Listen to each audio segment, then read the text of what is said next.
చిన్నప్పుడు పిల్లలు ఏదైనా తప్పు చేశారనుకోండి, మనం ఏదైనా అడిగితే తెలీదు, గుర్తులేదు, మర్చిపోయా, మాకు సంబంధం లేదు ఇలాంటి సమాధానాలు చెప్తూ ఉంటారు.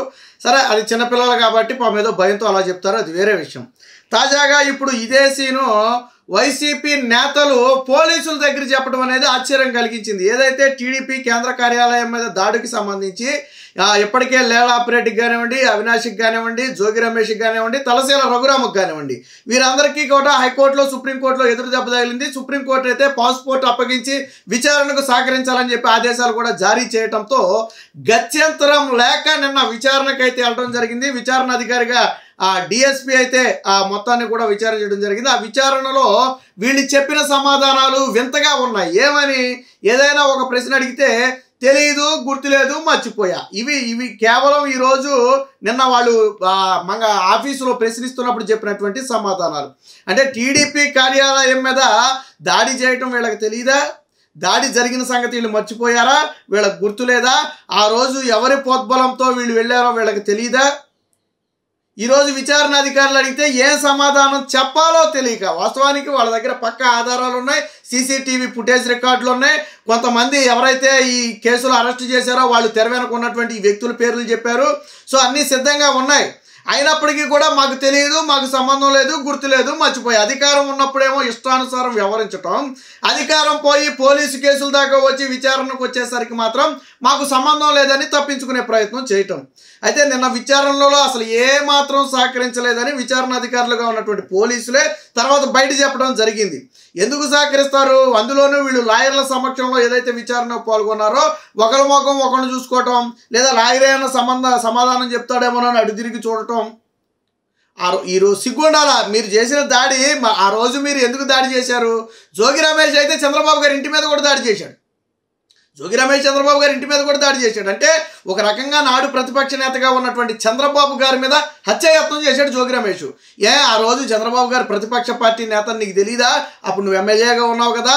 అలాగే దేవినేని అవినాష్కి తెలీదా? ఇది పార్టీ కార్యాలయం, మనం వీటి మీద దాడి చేయకూడదు, రేపు పొద్దున్న ప్రభుత్వాలు మారితే మనకి ఇబ్బంది, మనం రాజకీయంగా వెళ్ళాలి తప్ప ఇలాంటి దాడుల్లోకి తెగపడకూడదని అవినాష్కి తెలీదా? లేలా ఆపరేటికి తెలీదా? దీనికి మూల సూత్రధారి ఎవరంటే లేలా ఆపరేటి.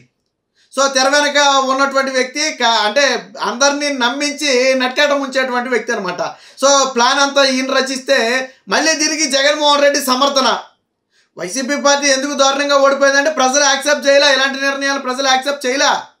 ఈరోజు కేసుల వరకు వచ్చేటప్పటికి మాత్రం మీకు భయం. చంద్రబాబు గారిని అరెస్ట్ చేసినప్పుడు మాత్రం మీ చిత్తశుద్ధి నిరూపించుకోండి, చిత్తశుద్ధి నిరూపించుకుని బయటికి రండి, అవినీతి చేయకపోతే మీకెందుకు ఉలికిపాటు, తప్పు చేయకపోతే మీకెందుకు ఉలికిపాటు అని చెప్పి రకరకాల మాటలు మాట్లాడారే. మరి ఈరోజు మీరు కూడా విచారణకి వెళ్ళి విచారణలో అడిగిన ప్రతి ప్రశ్నకు సమాధానం చెప్పి మా పాత్ర లేదు, మేము కావాలని చెయ్యలేదు, మాకు సంబంధం లేదు అని కోర్టు ద్వారా బయటికి రండి, సాక్ష్యాలు చూపించి కోర్టు ద్వారా బయటికి రండి. ఆ రోజు జోగి రమేష్ చంద్రబాబు గారి ఇంటి మీద దాడికి వెళ్ళలేదా? సీసీటీవీ లేదా? తర్వాత జగన్మోహన్ రెడ్డి ఏమన్నాడు? నన్నంటే ఆ మాత్రం కోపం వస్తుంది, మా వాళ్ళకే దాడి చేస్తారని చెప్పి సిగ్గు శరం వదిలేసి చెప్తారా? మీరు అధికారంలో ఉండి మీరు తప్పులు చేస్తే ఒక రూలా, అధికారం మారేటప్పటికి విచారణలోకి వచ్చేటప్పటికి ఇంకొక రూలా? ఆ రోజేమో మేసాలు తిప్పి తొడలు కొట్టి మమ్మల్ని ఎవరు ఏం చేయలేరని చెప్పి కాలర్లు ఎగరేస్తారా? ఈరోజు అబ్బెబ్బే మాకేం తెలీదు, మేము బుద్ధిమంతులు, మమ్మల్ని ఎందుకు ఇబ్బంది పెడుతున్నారు రాజకీయంగా అని చెప్పి దొంగ నాటకాలు ఆడతారా? ప్రజలకు తెలియదు ఆ రోజు మీరు ఏం చేశారో? ఆ రోజు ముక్తకంఠంతో టీడీపీ ఆఫీస్ మీద దాడిని కానివ్వండి, చంద్రబాబు గారి మీద ఇంటి మీద దాడిని కానివ్వండి ఖండించారా లేదా ప్రజలు? అదే తర్వాత ఎన్నికల్లో కూడా తీర్పు చెప్పారా లేదా? ఈరోజు దొంగ నాటకాలు ఆడి తప్పించుకునే ప్రయత్నం చేయడం, కనీసం విచారణకు కూడా సహకరించుకున్నాము. గతంలో జోగి రమేష్ మొన్న అగ్రిగోల్డ్ వ్యవహారం అప్పుడు కూడా జరిగింది అదే. జోగి రమేష్ని విచారిస్తే తెలియదు, గుర్తులేదు, మర్చిపోయా, నాకు సంబంధం లేదు. ఆ కేసులో అనుకుంటా ఎవరు పొన్నవాళ్ళు సుధాకర్ రెడ్డి మాట్లాడితే అన్నిటికీ ఆయన సమాధానం చెప్తున్నాడని కోర్టులో చెప్తే కోర్టు చివాట్లు పెట్టింది. ఏదన్నా డాక్యుమెంట్ అవసరమైతే ఇవ్వటం వరకే మీ పని తప్ప నిందితుడిని అడిగిన ప్రశ్నలకు సమాధానాలు చెప్పడం మీ పని కాదు, మీరు పరిధి దాటి ప్రవర్తించొద్దని చెప్పి పొన్నవాళ్ళు సుధాకర్ రెడ్డి గట్టి కూడా పెట్టింది. వాళ్ళు ఏదైతే రికార్డింగ్ ఉందో ఆ రికార్డింగ్ మొత్తం తీసుకెళ్ళి ఇదిగోండి మేము ప్రశ్నలు అడిగితే ఈయన సమాధానం చెప్తున్నాడు అని చెప్పి చెప్పారు. ఆ రోజు కోర్టు చివాట్లు పెట్టాక పొన్నవాళ్ళు నోరు మూసుకుని ఉన్నాడు. లేకపోతే పొన్నవాళ్ళు సమాధానం చెప్తాడా? దాడి నువ్వు చేస్తే లాయర్ సమాధానం చెప్తాడా? ఈరోజు ఇది జరిగింది కూడా అదే. తలసేల రఘురాము, జోగి రమేష్, వైసీపీ నేత దేవినేని అవినాష్ న్యాయవాది ఒక న్యాయవాదిని తీసుకుని వెళ్ళారు. వీళ్ళ పాస్పోర్ట్లు అయితే నిన్న ఇచ్చారు కోర్టు ఆదేశాల మేరకు. బట్ విచారణలో మాత్రం ఏ కీలకమైన ప్రశ్న అడిగినా ఈ కుట్రకు కారణం కానివ్వండి, కుట్ర వెనక ఎవరున్నారని కానివ్వండి, లేదా ఇంకా ఎవరెవరి పాత్ర ఉంది అని కానివ్వండి, ఇలాంటి ప్రశ్నలు ఏ ప్రశ్నలు అడిగినా వాళ్ళు సమాధానం చెప్పలేదు. బహుశా నలుగురు ఒక మాట మీద వెళ్ళినట్టున్నారు. నిన్ను అడిగితే నువ్వేం తెలియదు అని చెప్పు, నన్ను అడిగితే నేనేం తెలియదు అని చెప్తా, నిన్ను అడిగితే నువ్వేం తెలియదు అని చెప్పు. సో వీళ్ళంతా కలిసి ఏదో ఒక ప్లాన్ ప్రకారమే విచారణకి వెళ్ళినట్టున్నారు. అందుకే చిన్నపిల్లల్లాగా విచారణ అధికారులు ఏం అడిగినా కానీ సమాధానం చెప్పకుండా తెలియదు, గుర్తులేదు, మర్చిపోయని చెప్పడం జరిగింది. దీని మీద ఒక రకంగా పోలీసులు కూడా కొంత తీవ్ర అసహనాన్ని వ్యక్తం చేశారు. సరైన సమాధానం చెప్పలేదు. విచారణకు హాజరైనటువంటి వైసీపీ నేతలు తమకు సహకరించలేదని Guntur north sub division DSP case దర్యాప్తు అధికారి అయినటువంటి మురళీకృష్ణ అయితే తెలిపారు. విచారణ ముగిసిన అనంతరం ఆయన మాట్లాడారు. సుప్రీంకోర్టు ఆదేశాల మేరకు వారి ముగ్గురు పాస్పోర్ట్లు అయితే తీసుకోవడంతో పాటు వారిని అయితే విచారించినట్టుగైతే చెప్పడం జరిగింది. అంటే పూర్తిగా ఒక రకంగా ఏంటంటే విచారణను నీరు గార్చడం అంటారు దీన్నే. ఎందుకంటే పోలీసులకు ఏదైనా సమాధానం చెప్తుంటే దానికి ఇంకో ప్రశ్న వస్తుంది, దానికి ఇంకో ప్రశ్న వస్తుంది, వాస్తవాలు కూపి బయటకు లాగుతారు. ఎప్పుడైతే మనం సమాధానం చెప్పడం మానేస్తామో అప్పుడు ఆటోమేటిక్గా ఏంటి, ఒక ప్రశ్న దగ్గరే మొత్తం తిరుగుతుంది తప్ప రెండో ప్రశ్న దగ్గరికి వెళ్ళదు. ఇప్పుడు మీరు ఎందుకు దాడి చేశారు అన్నప్పుడు సమాధానం చెప్పకపోతే తర్వాత ప్రశ్నకి ఎలాగెళ్తారు? లేదా మీ వెనక ఎవరున్నారన్నప్పుడు సమాధానం చెప్పకపోతే ఇంకా కూపి ఎలా లాగుతారు? బట్ అలాగని మౌనంగా ఉన్నంత మాత్రాన పూర్తిగా కేసు నుంచి మేము తప్పించేసుకుంటాం అనుకున్న పొరపాటే. అదే ఒకవేళ టెక్నిక్ అయితే నిందితులందరూ కూడా మౌనంగా కూర్చుని కేసుల నుంచి తప్పించేసుకుంటారు.